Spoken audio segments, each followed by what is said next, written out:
This is the Mind the Gap podcast from the Time Signal Limited. It's presented by Michael Comyn. Please like, subscribe and share with your friends. Program notes and more information are available on mindthegap.ie. Here's Michael. Welcome back to Mind the Gap, where we explore how ancient wisdom and modern psychology help us navigate the emotional minefield of everyday life. I'm Michael Comyn, and today we're diving into a topic that's at the heart of a peaceful life, but also one of the most difficult for many of us: forgiveness. We've all heard phrases like forgive and forget or let it go. But let's be honest, it's much easier said than done.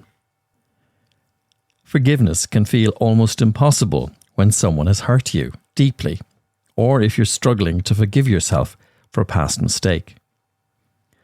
So, how do we actually practice forgiveness?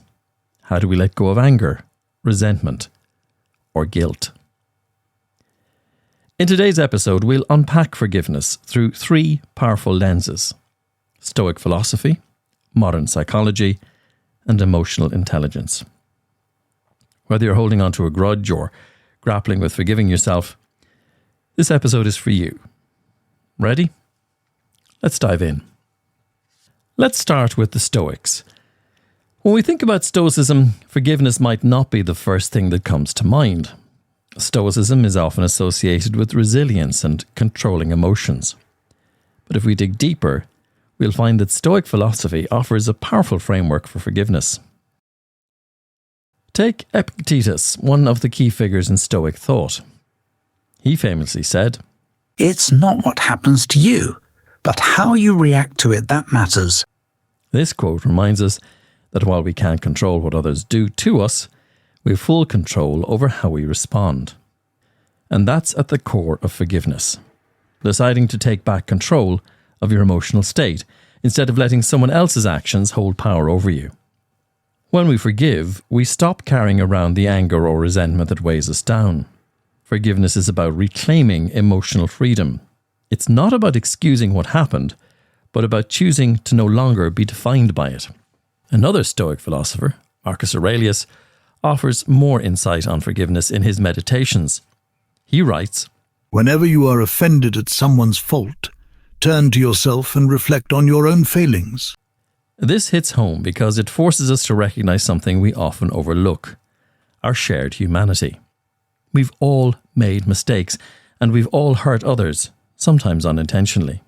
Marcus Aurelius encourages us to reflect on our own imperfections, which can often soften our anger and open the door to forgiveness. Now, recognizing our common humanity doesn't mean we're justifying the actions of others, but it does help us gain perspective, step back from our emotional reactions, and let go of the need to carry that anger with us. Stoicism teaches that forgiveness leads to tranquility, an inner peace that comes from emotional release. But let's be honest. It's one thing to say, "I'm letting this go," and quite another to actually do it. This is where modern psychology comes in. Fast forward to today, and psychologists have been researching forgiveness for decades. One of the leading voices in this field is Dr. Fred Luskin from Stanford University. His work is incredibly practical, offering concrete steps we can all follow to practice forgiveness. In his book, Forgive for Good, Luskin defines forgiveness as the process of letting go of an unresolved anger. It's crucial to note that forgiveness isn't about forgetting what happened or pretending it didn't hurt. It's about releasing the emotional weight so it doesn't control you anymore. Luskin offers a powerful analogy. Holding on to anger is like holding a hot coal, waiting to throw it at the person who hurt you. But the longer you hold on to that coal, the more it burns you. The lesson? Holding on to anger hurts us more than anyone else. Forgiveness, then, is something we do for ourselves, to free ourselves from that emotional pain. One of the practical tools Luskin recommends is reframing the narrative. Instead of seeing yourself as a victim of someone else's wrongdoing, try shifting the story. What can you learn from the situation?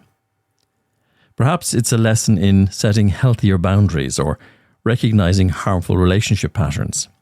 This shift from victimhood to growth puts you back in control of your emotional experience. Another well-known forgiveness model comes from Dr. Everett Worthington, who developed the REACH model for forgiveness. REACH stands for recall the hurt, empathize with the offender, altruistic gifts of forgiveness, commit to forgive, and hold on to forgiveness. I particularly appreciate the empathy piece, which connects to the Stoic idea of recognizing our shared human imperfections.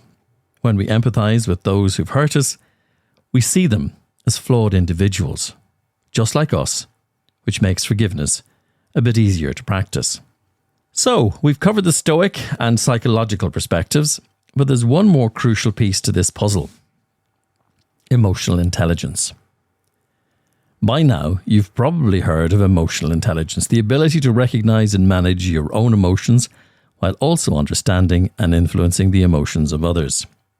When it comes to forgiveness, emotional intelligence is critical because forgiveness is often one of the most emotionally challenging things we can do.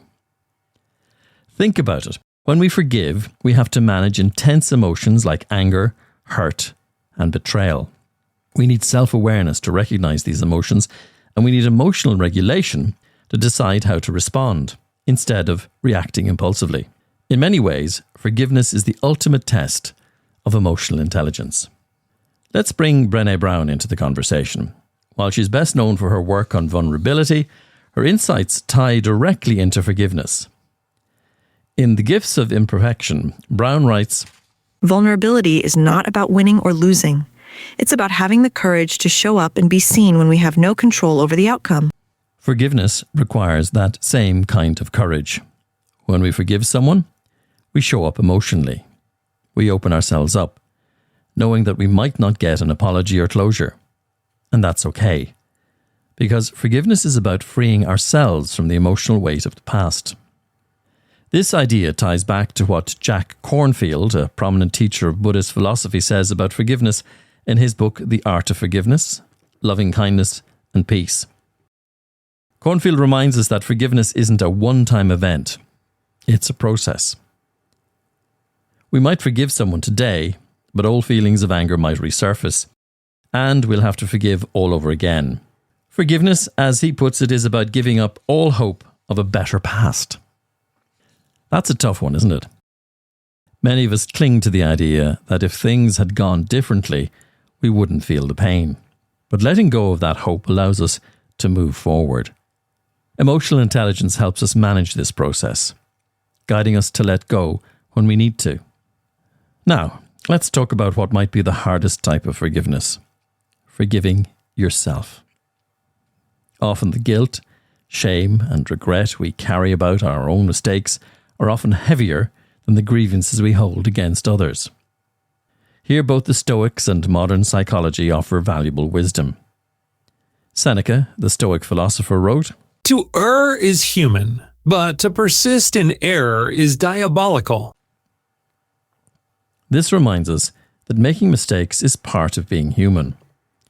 What matters is learning from them and moving forward rather than beating ourselves up forever. Modern psychology echoes this idea. Dr. Robert Enright, another pioneer in forgiveness research, argues that self-forgiveness is essential for emotional well-being. In his book, Forgiveness is a Choice, Enright talks about the importance of uncovering and working through your anger, not just towards others, but towards yourself. He emphasizes that self-forgiveness is the foundation of forgiving others. Kornfield takes this idea further by introducing the concept of self-compassion. How can we extend empathy to others if we can't offer it to ourselves? Forgiving yourself doesn't mean excusing your actions, but it does mean recognizing that you're human. You've made mistakes, just like everyone else. Self-forgiveness allows you to learn, grow, and move forward with a lighter heart. Forgiveness is hard. Let's not sugarcoat that. It's one of the most difficult emotional challenges we face. Whether it's forgiving others or forgiving ourselves, It requires immense courage and emotional regulation. But the reward is priceless. Emotional freedom. By letting go of anger, resentment, and guilt, we free ourselves from the weight of the past and open up space for peace and growth in the future. As Marcus Aurelius put it, The best revenge is to be unlike him who performed the injury. in other words, don't let someone else's actions define who you are. Forgiveness is how we take back control of our emotional lives and reclaim our sense of inner peace. The insights from Dr. Luskin, Dr. Worthington, Brené Brown, and all the others we've discussed today give us a practical tool set to make forgiveness a reality in our lives. As the Stoics remind us, forgiveness isn't about excusing the past, it's about taking control of our present. So wherever you are on your forgiveness journey, mind the gap. That was the Mind the Gap podcast. It was presented by Michael Comyn. Please like and subscribe and tell your friends about it. You'll find more information and episode notes on www.mindthegap.ie.